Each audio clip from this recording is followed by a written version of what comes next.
Salut très chers abonnés, bienvenue sur notre chaîne Éclatube. Si vous n'êtes pas abonné, n'hésitez pas à vous abonner et à activer la cloche de notification. La levée des sanctions contre le Niger, un net changement de braquet pour la CEDEAO. Réunie samedi en sommet à Abuja, la Communauté économique des États de l'Afrique de l'Ouest, CEDEAO, a annoncé la levée des lourdes sanctions économiques imposées au Niger après le coup d'État de juillet, ainsi qu'un allègement des sanctions contre le Mali et la Guinée. Un changement de ton notable vis-à-vis des militaires putschistes. Un mois après l'annonce par le Mali, le Niger et le Burkina de leur retrait de l'organisation ouest-africaine. Les chefs d'État de la CEDEAO, après la session extraordinaire de la Communauté économique des États de l'Afrique de l'Ouest, à Abuja, au Nigeria, le 24 février 2024.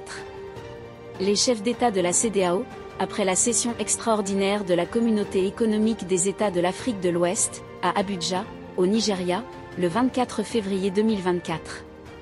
Faut-il y voir un nouveau départ pour les relations entre la CEDEAO et les juntes militaires en Afrique de l'Ouest, ou bien une nouvelle étape vers un délitement inexorable? Réunie en sommet, samedi 24 février, dans la capitale nigériane, la Communauté économique des États de l'Afrique de l'Ouest a annoncé la levée des lourdes sanctions économiques et financières imposées contre le Niger après le coup d'État militaire du 26 juillet 2023, marquant la fin abrupte de la présidence de Mohamed Bazoum.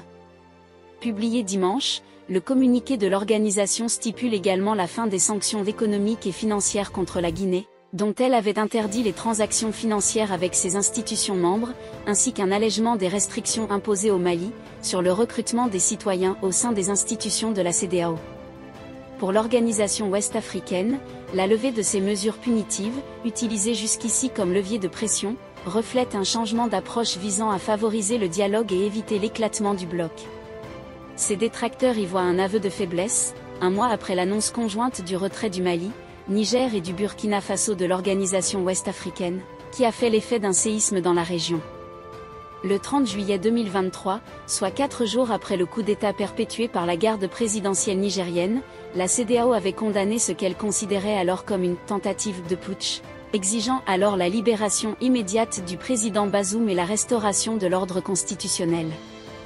Elle avait imposé une batterie de sanctions économiques drastiques incluant la fermeture de ses frontières avec le pays, l'exclusion de ses vols commerciaux, le gel de ses transactions et de ses avoirs au sein de la zone, la suspension de toute aide financière ainsi que l'interdiction de voyage des militaires impliqués dans le coup d'État ainsi que de leurs familles. Pour accentuer la